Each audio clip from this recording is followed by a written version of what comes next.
Hari ini kita mau tes mobil Evo 10 ya, yang udah kita tuning. Ini adalah FQ440, mobil limited, cuma ada 40 unit di seluruh dunia. Jadi sebelumnya belum bisa ada yang tuning, tapi kita akhirnya berhasil masuk ke ECU-nya dan kita custom tune lagi mobil yang udah perfect ini jadi luar biasa nih. Hari ini sekarang kita mau tes, setelah kita udah tes dyno, kita mau collect data lagi ya. Jadi abis ini gue akan data log juga. Kita mau lihat nih, apakah semua yang udah dyno itu di jalan rayanya aman apa enggak. Apakah dia ada ngelitik enggak, overboost enggak. Pokoknya kita make sure bener-bener perfect, baru kita balikin. Ya, jadi kalau dari mobil dia cuma ada temperatur kayak apa, panas dingin, terus udah gitu juga boost meter ini ada tambahan sama ada air fuel ratio. Kita hari ini mau data log menggunakan laptop dengan software EcuTech kita. Jadi sekarang kita akan reviewing dulu, nanti kita lihat gimana serunya hari ini.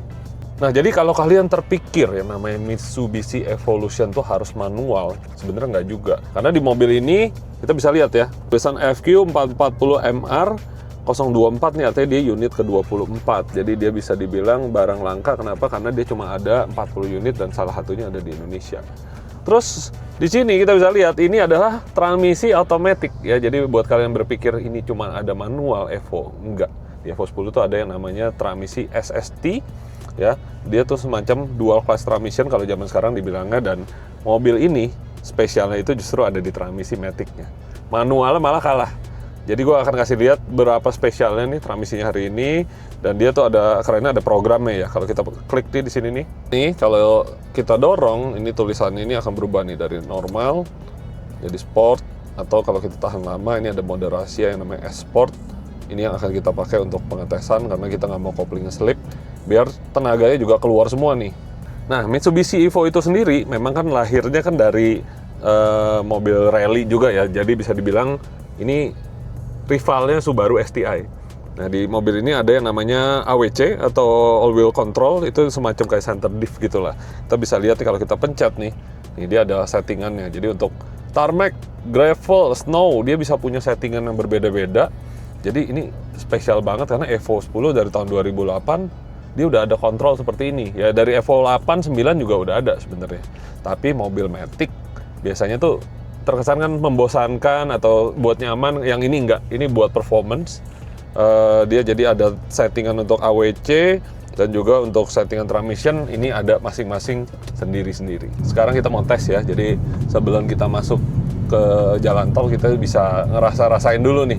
Jadi Evo 10 MR ya, FQ440 ini dengan settingan dia di normal transmisinya, ini kita berasa seperti nyetir mobil biasa aja sih. Jadi enaknya matic, nggak usah nginjak-nginjak kopling, kita tinggal bawa di D dan otomatis dia akan mengatur sendiri perpindahan giginya.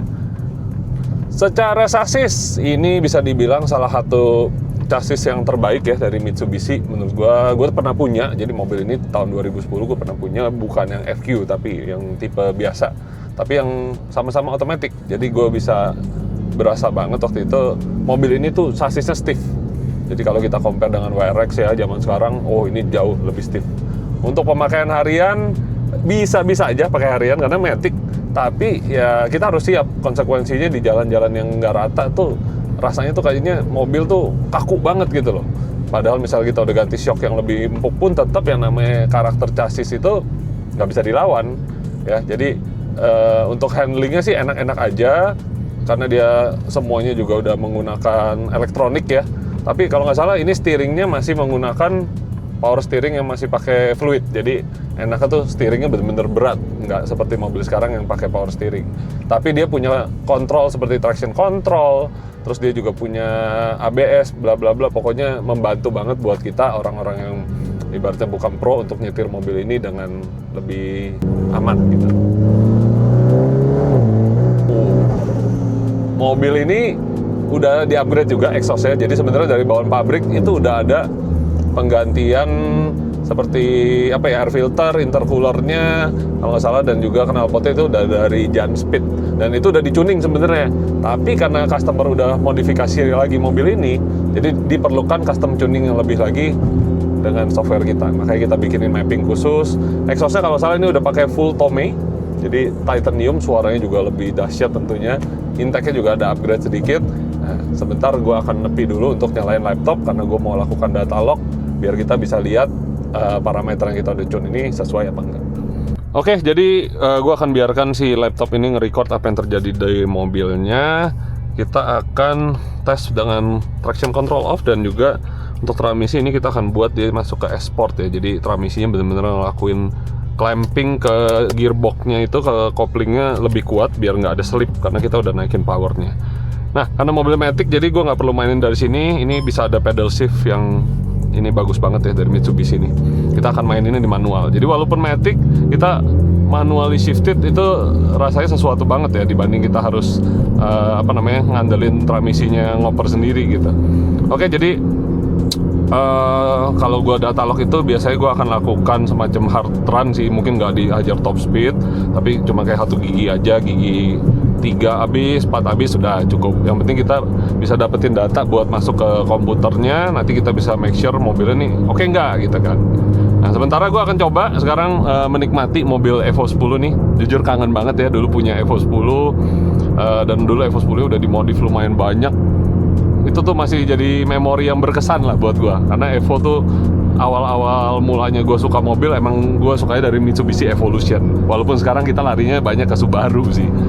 Oke, jadi kita coba nih dari gigi berapa ya, gigi 2 deh, kita tunggu jalannya kosong jadi biar nggak ngeganggu orang. Jalannya kosong kita coba ya, dari gigi 2 kita tes. Wow, gile. Wow, sensasinya ini tuh apa ya, karena kan memang FQ440 sendiri turbonya itu turbo lumayan besar. Jadi dari pabrik itu datangnya dengan menggunakan turbo HKS. Jadi bawahnya nggak terkesan ngejambak langsung, tapi begitu masuk dan begitu di 7000 rpm tadi itu berasa banget hentakannya. Nah, ini masuk ke tikungan, kita coba ya dengan tadi Sport dan ininya tractionnya itu tadi off. Stabil banget, memang Evo 10 tuh menurut gua salah satu mobil dengan handling terbaik ya. Walaupun tadi kita nggak hajar pol nikungnya karena mobil orang, tapi gue bisa berasa bahwa kontrolnya ini luar biasa. Gue inget dulu pernah bawa di sirkuit Sentul, menurut gua mobil yang paling gampang buat dibawa dan bikin kita berasa jago itu adalah Evo 10. Kita coba lagi. Wah, ini rasanya tuh sama kayak kita naik BMW M3 ya. Jadi ada ngoper itu matic tapi lari kenceng banget gitu loh, dan suaranya tuh khas JDM banget. Kita akan coba lagi nih masuk tikungan ya. Kita hajar sikat tikung.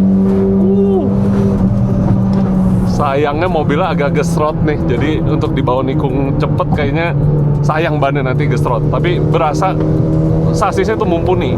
Kita coba lagi beri.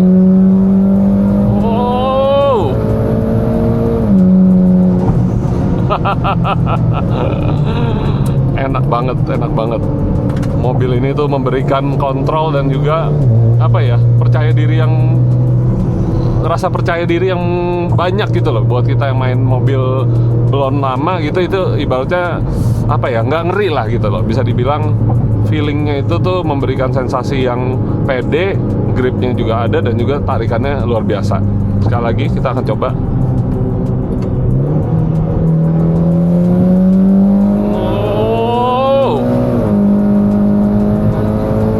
Di atas 7000 nih mobilnya masih mau terus loh powernya loh. Biasanya dengan kondisi mobil-mobil yang internalnya standar gitu ya, mesin standar itu di atas 6000 7000 pasti udah habis. Karena udah menggunakan turbo upgrade, makanya tadi kita bisa lihat di 7000 lebih tuh di upper masih ada lagi, powernya tuh masih mau terus. Oke, kita akan coba lagi nih karena jalanan depan kosong. Kita tes lagi ya. Kita start dari gigi 2 deh biar nggak terlalu kejam ke transmisinya ya, karena depan jalannya udah kosong. Mari kita coba gigi 2. Gila, red line-nya di atas 7500.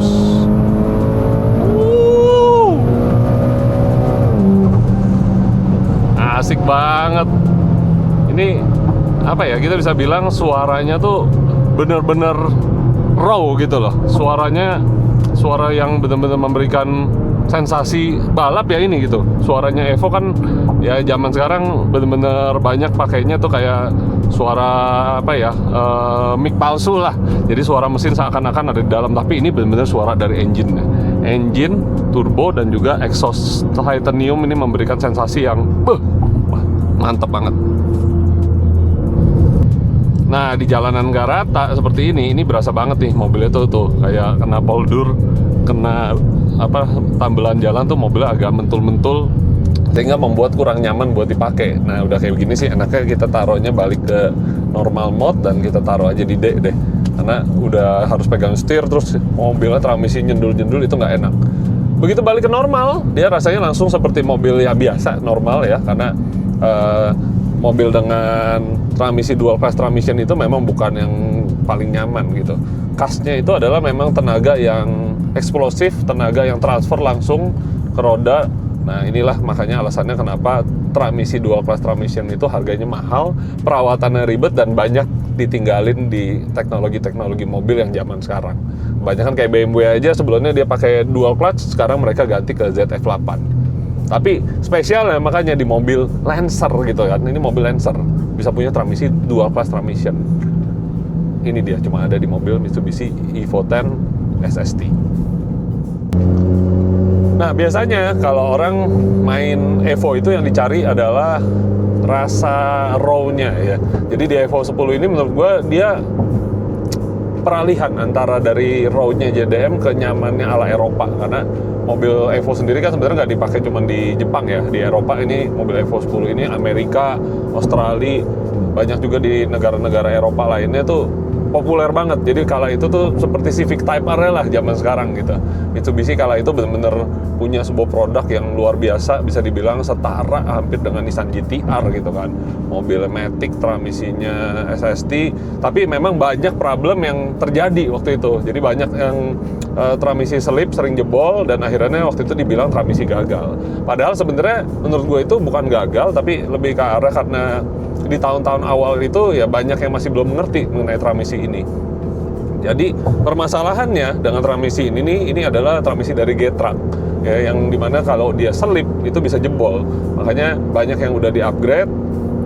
Contohnya dari Dodson Motorsport, SSP. Waktu itu kita juga mobil kita build dengan transmisi dari Dodson Motorsport, membuat torsinya tuh dia bisa tahan lebih tinggi gitu loh. Jadi intinya bukan gagal, tapi zaman dulu belum tahu aja gimana cara handle-nya. Nah, jadi yang sekarang ini FQ440 gua nggak tahu apa transmisinya, apakah dia udah upgrade apa enggak. Tapi so far kita tuningnya juga cari batas aman dari transmisi gitu. Kita nggak mau sampai overpower dan akhirnya ngerusak gearboxnya, karena gearboxnya cukup mahal ya. Jadi harga gearboxnya sendiri itu setara kebeli mobil setengahnya lah dari Evo 10 nya sendiri ya, kurang lebih 400-500 juta. Dan kalau Mitsubishi itu tidak menjual hanya bagian yang rusaknya aja. Kalau rusak belinya harus satu gelondong transmisi bulat. Nah, suara ya yang dicari itu main JDM tuh suara gitu. Jadi kalau punya mobil JDM knalpotnya standar, nggak ada bunyi intake knalpot, nggak ada bunyi blow off, tuh mendingan jangan main mobil Jepang deh, mendingan mainnya mobil Eropa, lebih nyaman soalnya. Nah, di mobil ini karena udah di upgrade juga, kita denger ya suaranya nih. Kita coba downshift lagi. Kita denger deh.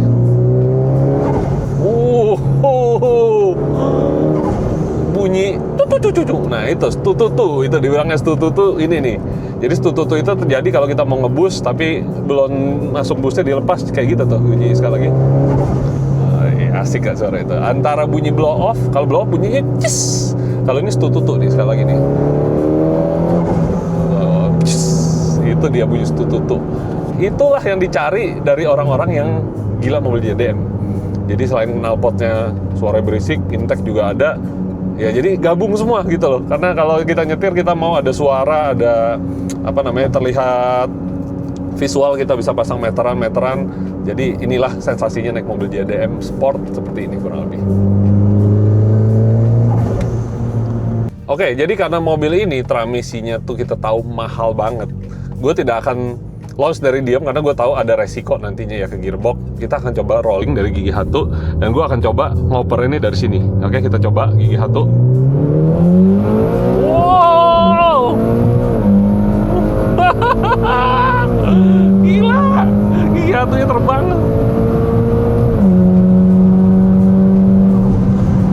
sadis sih. Sadis. Suaranya tuh karena RPM-nya tinggi banget ya, bisa sampai 7.500. Tadi kita taruh limited di 7,5 kan kurang lebih. Itu suaranya begitu gigih tuh sadis luar biasa. Sangat-sangat menyenangkan, tarikannya juga luar biasa kencang. Wah, bikin gua kangen lagi kan jadi sama Evo nih.